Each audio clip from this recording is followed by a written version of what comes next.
Hey there, welcome back to the Dream Practice Podcast. I'm your host, Brendan Chard, and today I'm joined by our VP of Operations, Aaron Ricciazzi. We're talking about how AI is changing the way that people find lawyers.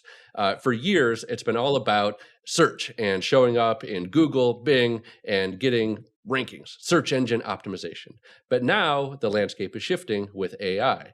People are going and having a conversation with the bot, and the bot is making recommendations, not only giving legal advice, but also recommendations on what law firm to use. Aaron is seeing this data behind the scenes and how things are changing with our clients and with firms online.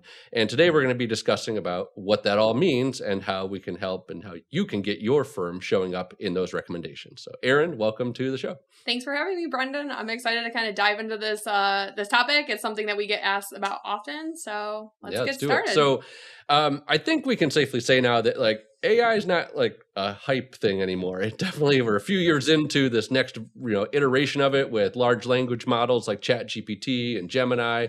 So what's the biggest change you've seen in the last year regarding how people look for and find lawyers? Yeah, so I think that there's been this evolution over the past couple years that people are finding attorneys in various places online. So that is, your typical Google search.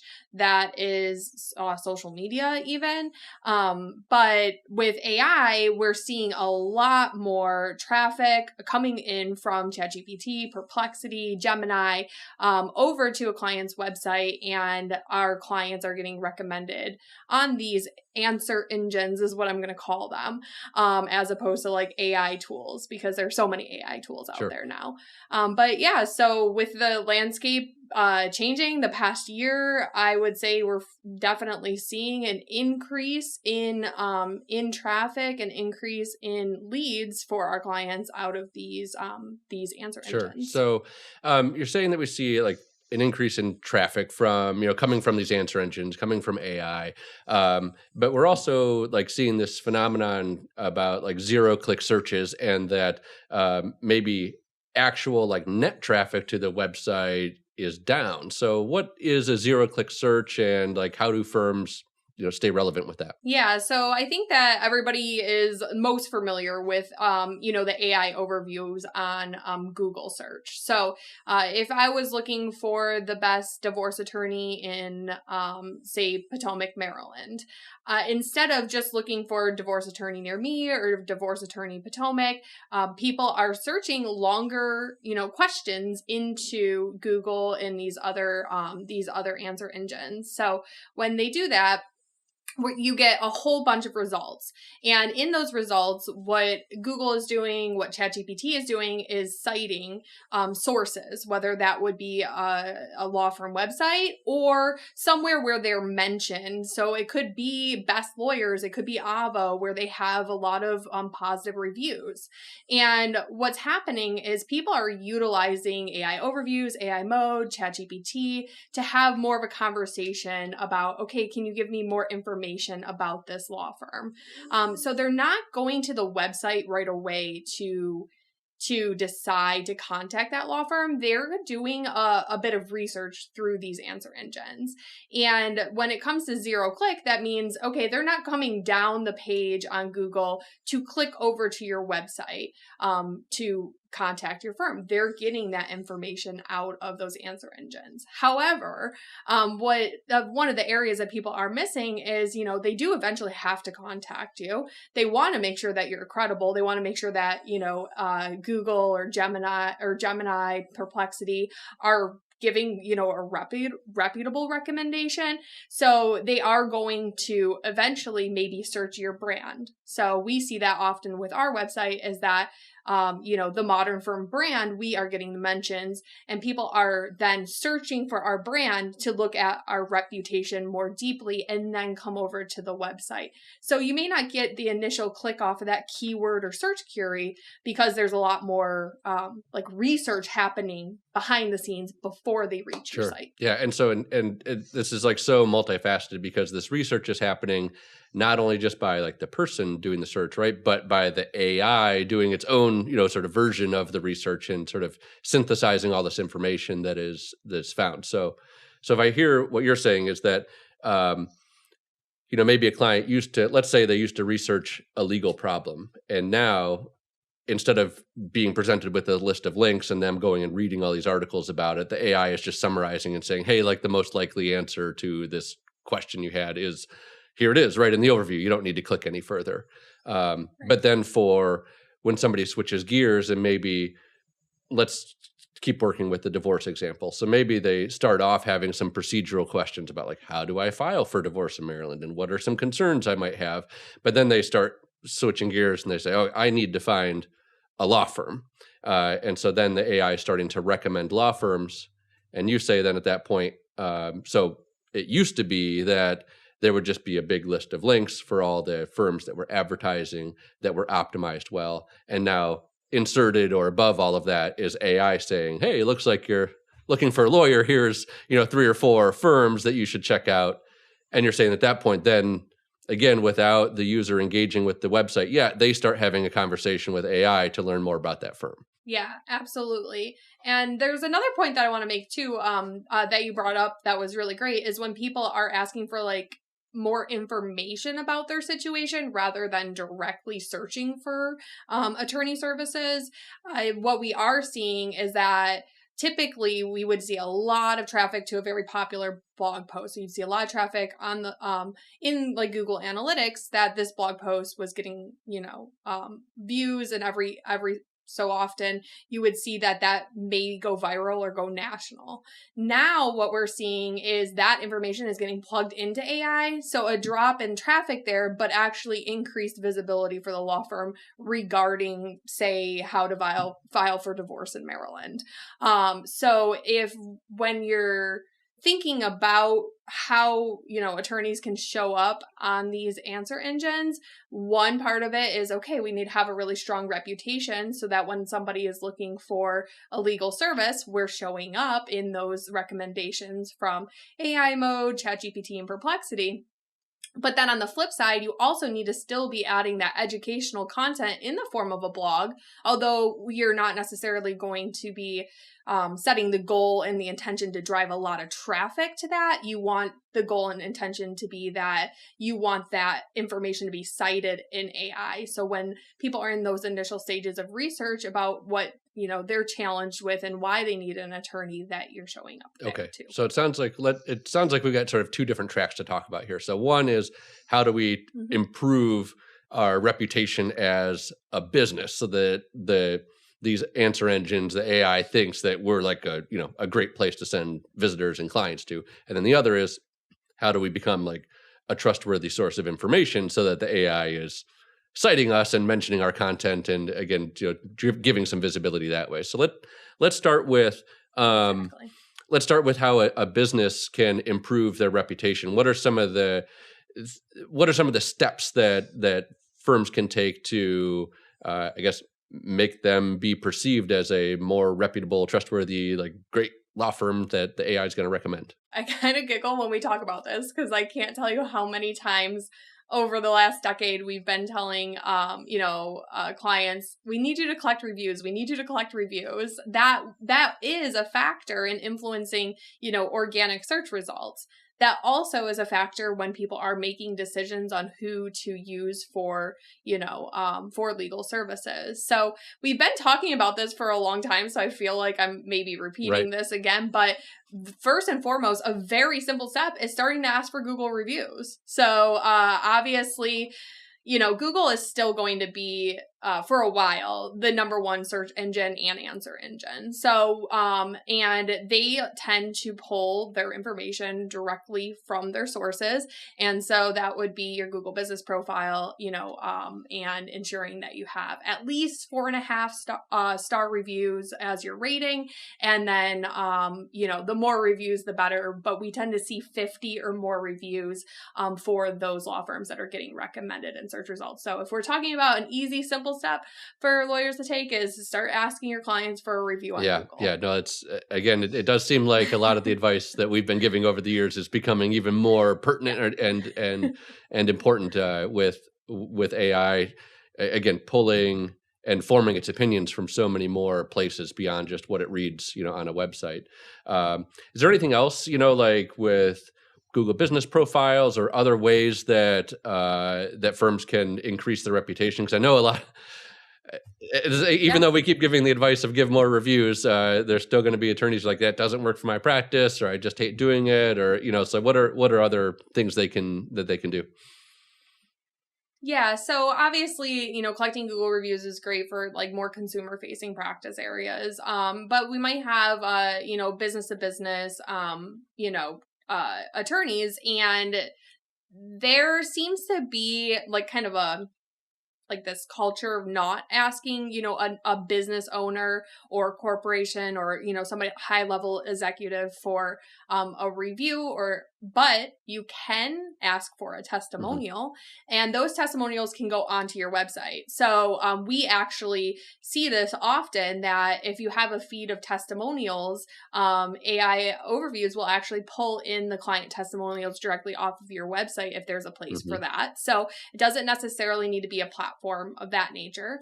But the other thing are directories, legal directories. So we've always kind of have a love-hate relationship with legal directories. So I want to kind of be cautious in talking about this, but recently I spoke to a client in their practice. It makes the most sense for them to have, an affiliation with Chambers.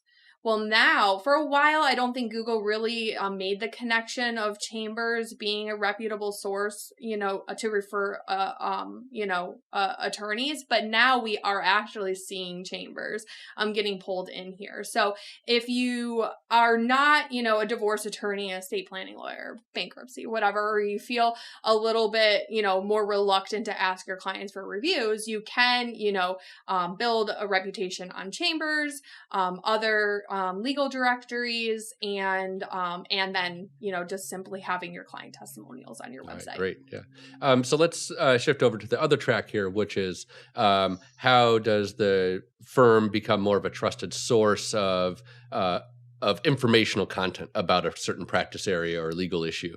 So how should they be, I guess, thinking about their content strategy or doing things differently to satisfy the new sort of AI engines and tools out there versus maybe what was historically done from more of a search engine optimization standpoint? I still want us to kind of think about the foundations of SEO when we're talking about content and especially content strategy. But what we need to do is fine tune them for these LLMs to read the content and to find the content. So I guess I'm going to push this one back to you, Brendan, because I've been working, very closely with you on our own content and building our authority online. So what are some things that you've learned over the past couple months about our content strategy? Like on a technical standpoint, we've been starting to sort of structure our content a little differently. One thing that I realized, so I'll get to this in a bit, but is that the way that LLMs process information is way more energy and computing intensive than, say, what search engines did when they were just crawling. And so much like a human might think, well, do I really want to read this article? They sort of give it a quick skim, and that's the same thing with these, with these LLMs like ChatGPT. Before it commits its resources to processing and working an article or some information into its knowledge base, it thinks about it. There's some decision part that goes on ahead of that, to say is this going to give me the information I'm looking for? And so what we've shifted to doing, and you're starting to see this across the web, is structuring the content differently so that it's more easy to skim, and then especially at the intro to an article or a page, putting some sort of little summary, a table of contents, TLDR, too long didn't read type summaries, where you're saying, all right, here's 5 points you're going to find, in this article, so that way when Gemini comes to it and is taking that quick little peek at it, say, do I want to process this whole thing? If it sees, oh yes, you know what, I'm looking for an answer, and I can see that this article is going to give me the answer because in the first few sentences it's telling me it's going to do that. Well, then it sort of baits it into, reading the whole thing. And so that's a structural difference that we've made. And then again, trying to not bury the answers so deep in things, just sort of give the information, try to make it a little bit more front loaded so that it's getting out to the, to these AI things more quickly. We've also, we've had to change our strategy both for ourselves, starting to work this with clients, is where else can we publish content in that are reputable sources? Because AI, again, is drawing from history of search engines and how things are all connected. It knows that certain organizations or businesses or whatever are more reputable. And it also knows too that like a website for a business is pretty much just going to say good things about that business. So the more that you can get your content published in other reputable places that links back to you, or that it makes references to your business and who you are, that'll then show the AI that you are a broad distributor or seen in the marketplace as somebody who has really, a valuable opinion that should be trusted. So that's been sort of two changes we've made, is just in the actual technical structure of the content, and then also strategically working to distribute what we write and produce across more reputable places. Yeah, and I think that goes exactly for what attorneys need to do as well. It's almost every business kind of needs to make those modifications to their content strategy. But if we're talking about, how can attorneys apply this? It's really the same thing, making sure that the articles that are going up on your website are happening regularly. You definitely want to, present yourself as a thought leader. You need to have regular, consistent publishing of content, making sure that those articles are in depth, but that they're structured in a way that LLMs are used to. So, as Brendan said, having, a little summary at the top, front loading the most important information on the topic, and making sure that you're thoughtfully answering all of the subtopics that can fall under that, general question that somebody might be looking for, and then distribution. So that could be if you have a local bar association that is looking for content. There are just, attorneys are like the kings and queens of networking. So there are so many opportunities where you could say, hey, yeah, let me write an article for your website.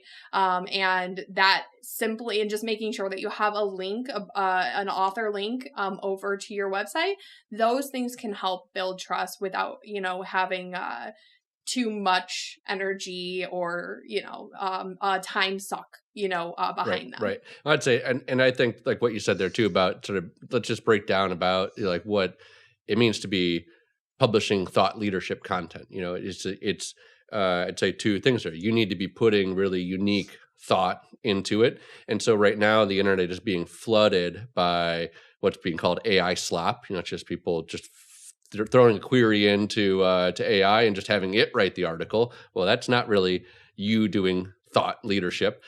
So taking the time to write an actual very thoughtful piece of content. And then on the leadership side of things, it's Aaron, you had a great idea there with bar associations and other organizations. These groups are more hungry for content than ever. And so doing outreach to them, or even asking, you can have a conversation with ChatGPT to get ideas about where should you publish your content, or where is it getting its answers right now? And then you can go and look and see if those publishers are looking for, authors to contribute content to them. So, but local bar association, tripping up there, local bar association, say that 5 times fast, is that's a really often a great place to start, right in your own community, where you can be contributing content, that's going to get with your peers, get published out on a website that is often more authoritative than your own law firm's website.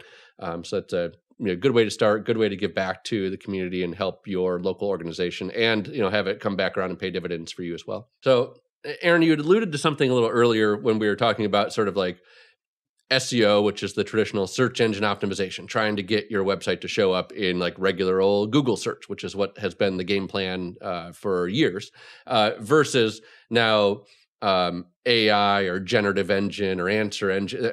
Nobody's even decided on the phrasing for this yet, but basically showing up in AI and getting AI to recommend you. So is SEO dead at this point, or like what do you like? What's your approach to this? What do you see happening as this new landscape is evolving? SEO is not dead. And I keep laughing because the industry really has not settled in on if it's AIO, GEO. They're coming up with new acronyms every day, but essentially what the goal is to show up in these results, right? So if you're showing up on search results, if you're showing up in these answer engines, that's really what we're after. And the SEO, all of the foundations of that engine optimization, search engine optimization, you're still searching on these tools, all play a role here in this age of AI. So that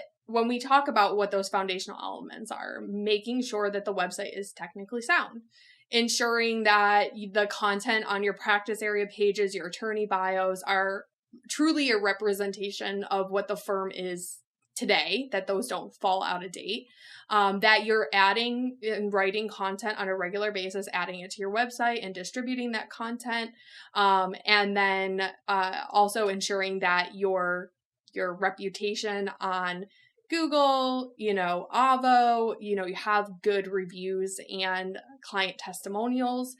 Those are all things that we've been doing for years on the SEO front. So that's just going to be a continuation. You might need to make a tweak to the content strategy. We still often see that, when attorneys are writing content or editing content, it becomes very wordy and kind of heavy. Answers might be buried.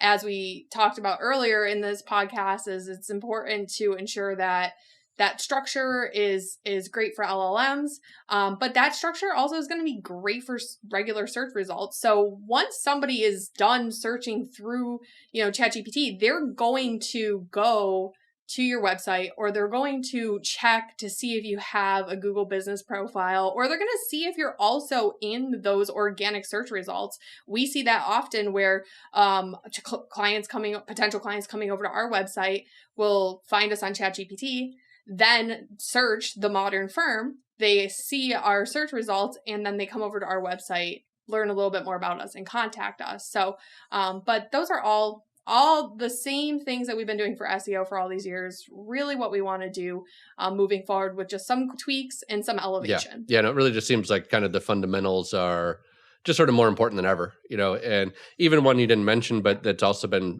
sort of making some rounds too, is just the importance of again, fundamental thing, having the website being handicap accessible. That's something there, again, just at a structural level, is adding context, structure, organization, that is used for handicap accessibility devices, but at the same time, it's also very similar to how an LLM or a crawler is breaking down and digesting the content on a website. And so any sort of structure there is also being really helpful. So, Aaron, you've been talking about this phenomenon where, and we've observed this ourselves with our clients, where sometimes the actual traffic, like the net total traffic to site, is going down, but leads are up, or the quality of leads is up, and it's because now we're surmising, we're seeing that it's because there's this extra layer of research and filtering going on, being done with the AI interaction. So can you explain sort of what that, I guess, break that down a little bit more about like what's going on and how sometimes, even though one stat might look bad, it might actually be good? Yeah, this is where, data storytelling really comes into place, because we can't just look at one metric. I think that in the past, and I think, I will say our agency in general, we tend to look at the big picture and give a lot of context to what's going on with our clients' website environment when they're doing marketing services with us. We never really have focused on, how many clicks, how many impressions on Google Search Console. Some of those high level metrics aren't really providing a meaningful story of what's actually going on for the client. So yeah, I mean, we've seen this even with our own site, is that you start to see, okay, maybe this blog post on like ROI for marketing, for law firm marketing, for example. That blog post used to get a ton of traffic to it. Now we're actually seeing that's being cited in AI overviews and ChatGPT when people are looking to understand how to calculate an ROI for their marketing efforts. And what happens is a potential client will do that research. Then they're like, okay, well, the modern firm's showing up here. Let me go check them out. So when we're talking about like lead quality, and that person has already, they're already coming with a little bit of like a confusion or misunderstanding about how to calculate, their marketing ROI for their law firm. Then they land on this like in AI overviews, they get a lot of information from a couple different sources.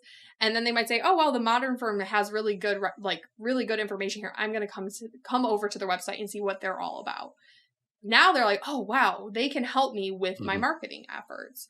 And so you're seeing that this person's like, okay, I already feel pretty secure, and I trust that they're a great source for me to contact and get help with what I need. So it's similar with attorneys, is although you may have, this thought leadership piece that you're answering a question while somebody's in this initial stages of planning, if they need legal services or when to hire an attorney, or, if they need to move forward with a divorce, where to start. They're starting here in these answer engines. They're seeing you as a trustworthy source, searching for your law firm name, seeing that reputation, coming over to that website. So again, that person feels pretty confident that they're connecting and contacting a law firm that is, reputable and trustworthy. So you tend to see that leads acquisition and that quality of lead has really been still pretty steady, even if that traffic has declined. So I know our online marketing managers over the past year have really kind of struggled seeing the organic traffic drop. But if we can say, okay, well, here's that blog article, now we're seeing that cited on AI overviews. Or yes, but here on ChatGPT, you're showing up for the best divorce lawyers in Potomac, Maryland. You're showing up for like a law firm in St. Paul, Minnesota, those types of recommendations you're showing up for. So we're kind of seeing that we need to shift where the data is coming from and what, prompts you're showing up for and things like that, to give the big picture of, full scope of how clients are finding you, and are they generating, is that effort generating like a quality client? Right. Yeah. And this sort of dovetails in, right, I think with, right, these sort of two stages that often happen with somebody when they're looking for, really when researching anything, but especially like with legal services, is getting a lot of sort of more procedural process type questions. And maybe before the user, the potential client was, bouncing around between a bunch of different websites and blogs that, were answering those sort of more specific legal procedural type questions. And then they'd shift gears and decide, okay, now I need to look for the attorney. So those law firms, when that was happening, those law firms are getting all that research traffic. And then that was being mixed in with I'm actually looking for a lawyer traffic. And now that, like say, that research is happening more in the LLM, in the answer engine, in ChatGPT. But yeah, when you're getting cited there, these are seen now as such trustworthy sources. It's like, it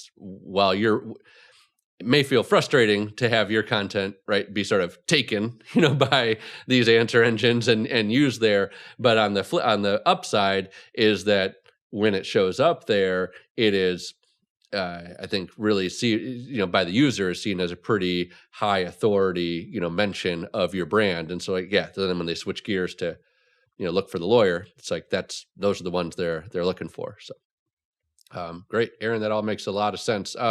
Let's wrap this up with, again, it is we found as we've been exploring this topic and working through AI usage and sort of all of the different tangents of it within our own business, it does seem like an onion, where it's like you peel back one thing and it's just more and more layers, and so it can pretty quickly get overwhelming. What would you say is like, just for a firm owner out there today, what's one thing they should do to like check on their digital presence just to make sure they aren't like totally invisible? What's something they can take away from this and just go and do? Yeah, I mean, honestly, the easiest thing is choose your tool. If you like using Perplexity, if you like, I'm like a Google person, so I put everything in AI or in the AI mode, and I'll ask questions and simply just put in there who are the best, whatever your law firm practice is, attorneys in wherever you're located. And see if you're being recommended by search engines. You might want to do a couple different variations. So sometimes attorneys themselves have a lot of positive sentiment online. Sometimes it's a law firm, that brand has the positive sentiment. So if you're a solo attorney, you might want to look for yourself as an attorney, and then you may also want to look for your law firm name if that's different, and just see, are you showing up there? The other thing you can do is you can ask these answer engines, okay, would you recommend, my law firm? Like, would you recommend insert law firm name, and just see what it's giving you, that information. Also, you're kind of training the models to know about you when you're doing that. So there's, that can be twofold, but that's just like a simple thing. Just see if you're showing up. Yeah, I would second that. They're designed to be talked with. And so, just start talking about it with your, in the context of your firm. I love asking right. If you're a single attorney, what do you think about me? This is who I am. What do you think about this attorney? Or what do you think about my law firm? How did you form, and you can start going, how did you form that opinion about me? How can I improve, how can I improve that opinion? And just sort of start talking with it. And it will, it'll give you some pretty interesting insights as to what things it's, that are going into its answer. So, I think that's a great tip. Just pick a tool and have a conversation about yourself with it. See what it thinks. So. Great. Well, Aaron, thanks so much for being on the show today. And I hope you all out there listening enjoyed it and were able to take some good information away from this. And we will see you next time. Yeah. Thanks, Brendan. And I enjoyed being here.